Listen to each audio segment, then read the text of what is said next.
Welcome to Pomodoro Joe for Tuesday, March 7th, 2023. Today we're looking at LeetCode problem 2187, minimum time to complete trips. This is a medium problem. You're given an array time where time index I denotes the time taken by the ith bus to complete one trip. Each bus can make multiple trips successively. That is, the next trip can start immediately after completing the current trip. Also, each bus operates independently. That is, the trips of one bus do not influence the trips of any other bus.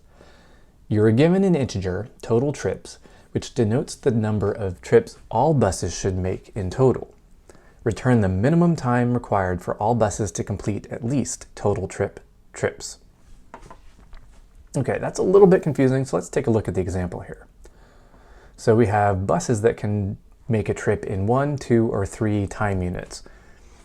Let's call these hours. And you're saying total trips, we want 5 total trips.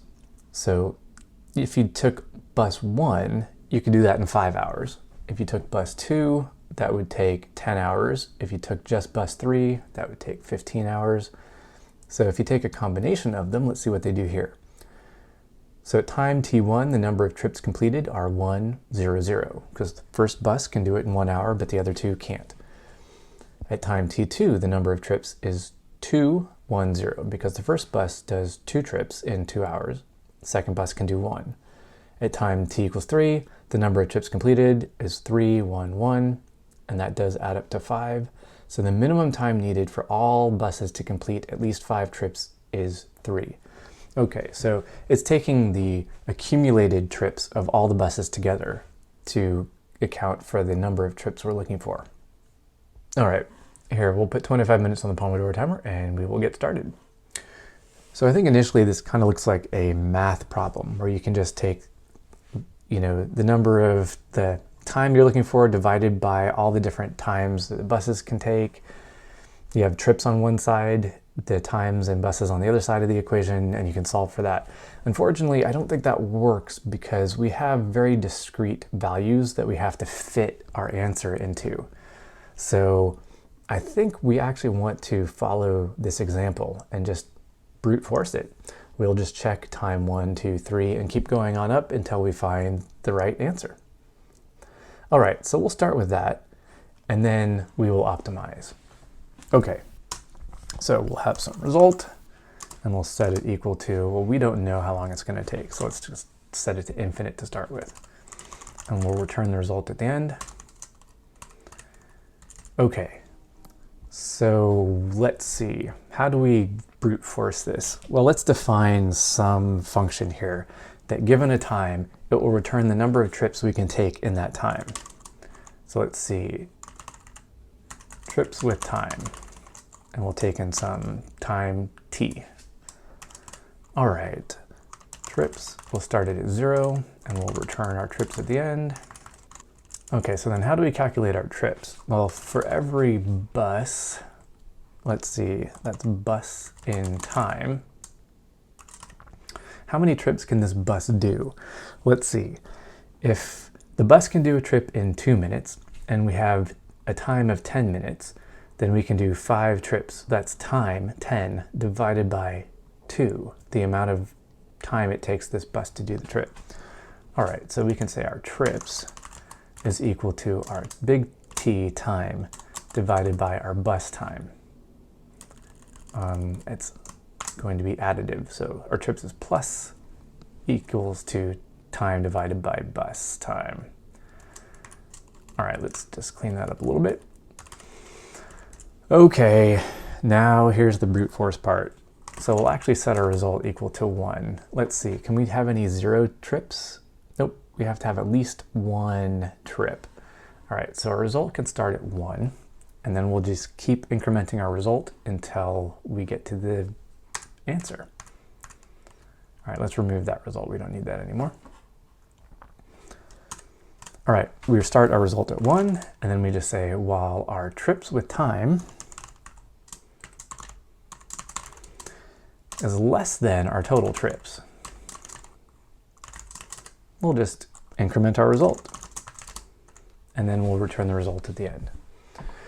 Okay, and we actually need to pass in some time, so this is our current time is our result. Okay, that looks pretty good. Let's try that. All right, and we pass. Okay, let's submit this, but I have a feeling this probably won't do it. Oh, got a network error. Let's try that again.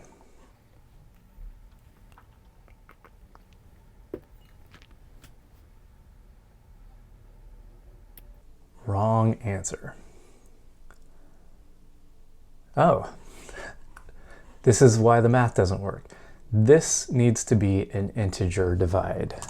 All right. So the number of trips this bus can take cannot be a floating point. You can't have some fractional trip. It has to be an integer divide, or you have to floor the floating point divide. Let's try that one more time.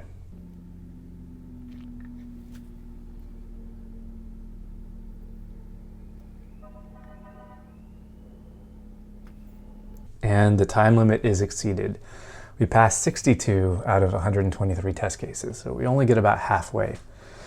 So this clearly doesn't work. Brute forcing, just trying every possible time, isn't going to work.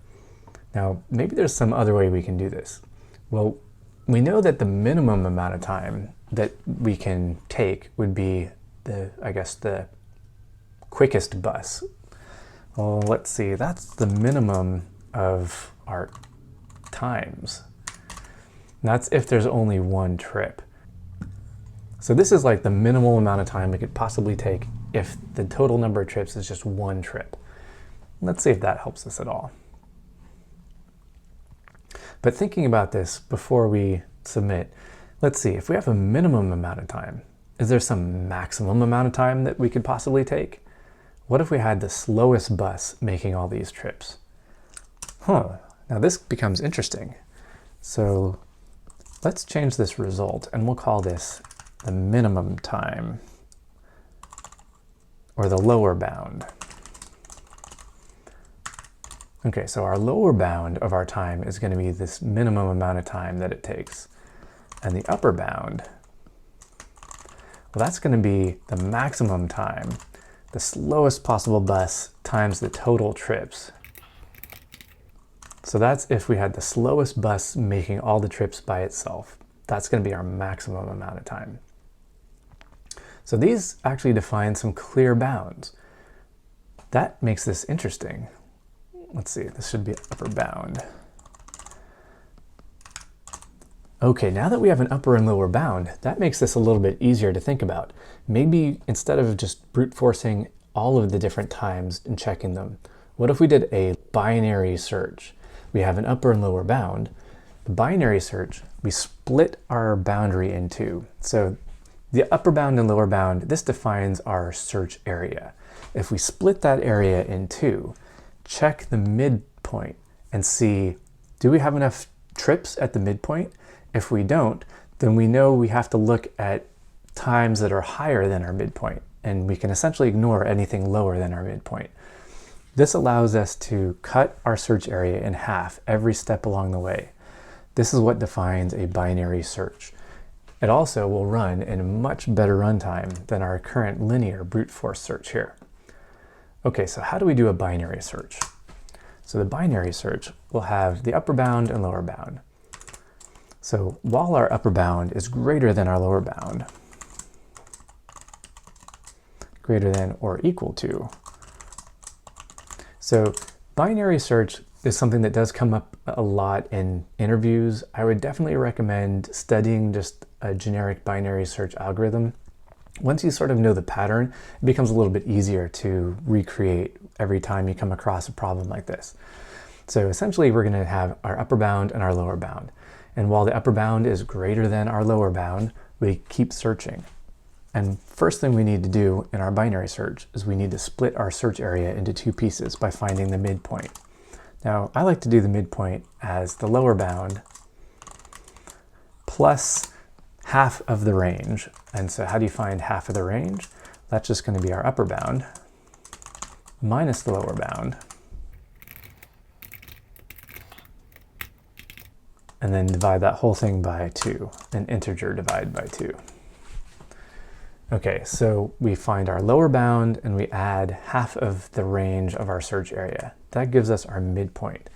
Now we need to find how many trips that midpoint has. Okay, so the number of trips that we have at this midpoint represents how many trips we can take at time mid-time. So there are three possibilities here. Either we have more trips than we need at time mid, we have fewer trips than we need, or we have the exact number of trips that we're looking for. So let's go through each one of those possibilities. So if we have fewer trips than the total trips that we're looking for, this means that we don't have enough time to make all the trips, which means that any time below our midpoint won't be enough time. So we can move our lower bound. So our lower bound can be increased to our midpoint. And in fact, we already know the midpoint doesn't have enough time either, so we can do midpoint plus 1. All right.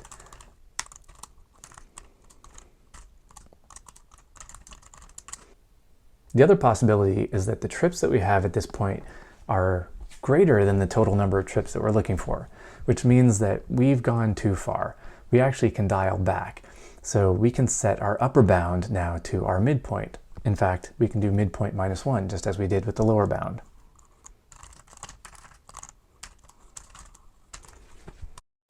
So the final possibility is that our midpoint maps to the exact number of trips that we're looking for. However, there could be a range of times that map to the same number of trips. And we're looking for the smallest time, the minimal time. So we need to do some extra work here, actually. So we'll have to say, this is where we have to use our function again, trips with time.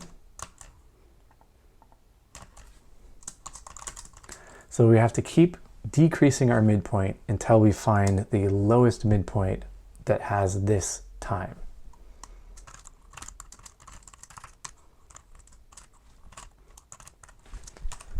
And then when we find that lowest midpoint, we can actually just return that midpoint. It's also possible that we don't find any trip time that matches exactly. So it's certainly possible that there are combinations where you're looking for, let's say, 7 trips, but there are no times that map to 7. You could map to 6, maybe you map to 8. For some reason, you can't map to 7. Well, then we need to return something. And in that case, we're going to return our lower bound here. All right, let's try this. Oh, and we fail. Let's see what's going on here.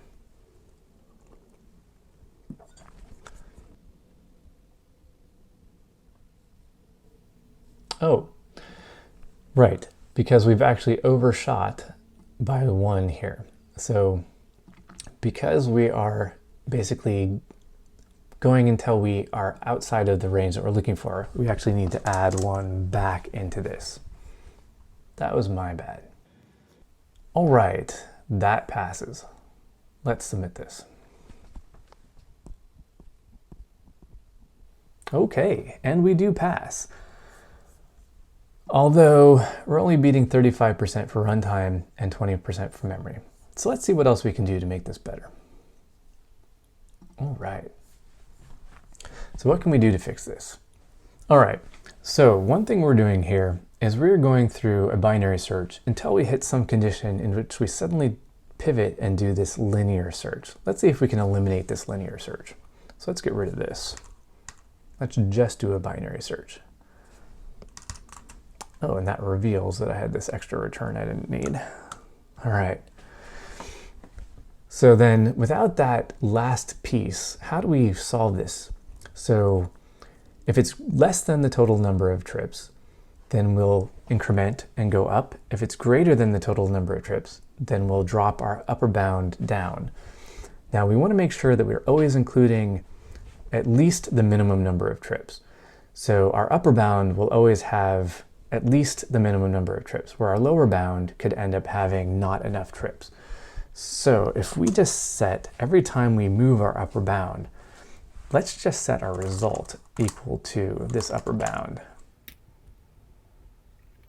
Actually, no, we haven't changed the upper bound yet, so we can set it to the midpoint. There we go. I think that's what we want to do. So every time we get into the case where the midpoint has more than enough trips, we'll set our result to that midpoint. At some point, this will converge onto just enough trips, or the first value above the total trips. So that way we don't undershoot our answer. All right, so we still want to set some result in here at this point.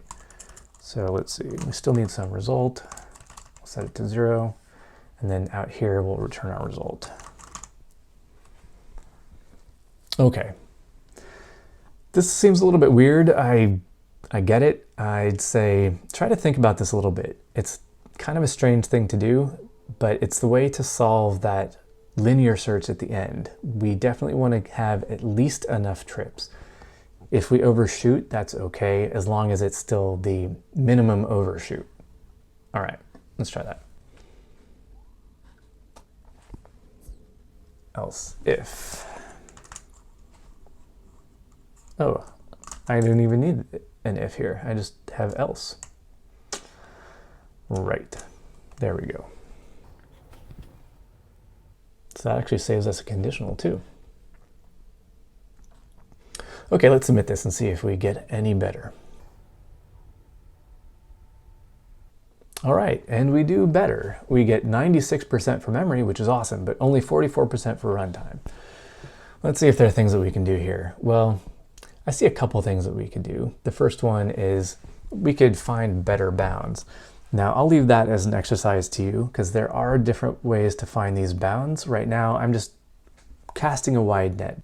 So I'm doing a pretty poor job of choosing these bounds. I recommend you could play around with this. There are better ways to find these bounds. So that's one thing we can do. What else can we do? I think we can embed this. We're not really using this as a function elsewhere. So we can just embed this whole thing down here. And then we can get rid of this function. That's a little bit helpful. All right, let's try that. All right, this is now our current result. Or actually, no, this is our mid. See if this saves us anything.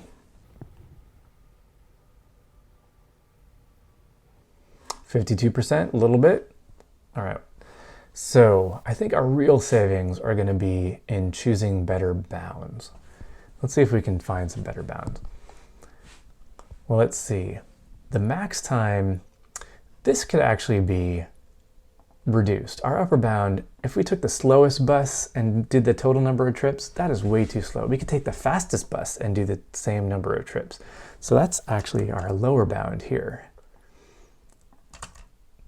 All right, I think this will make a big difference.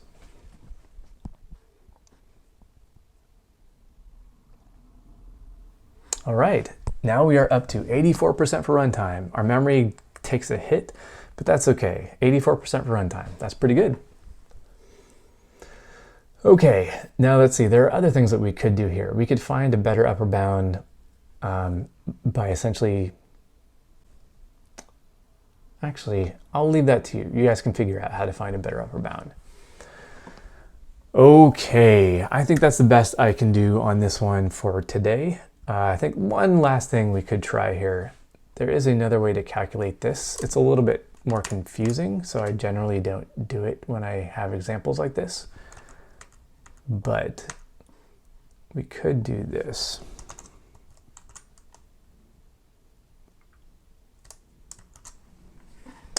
That might save us a little bit. Network error. All right, this will be the last one for the day. And it took us to 89% for runtime and 20% for memory. All right, that is the best I have tonight. Hope you enjoyed this. Hope you had fun. Hope you learned something. I hope you can try this one on your own and practice these binary searches. All right. Write better code.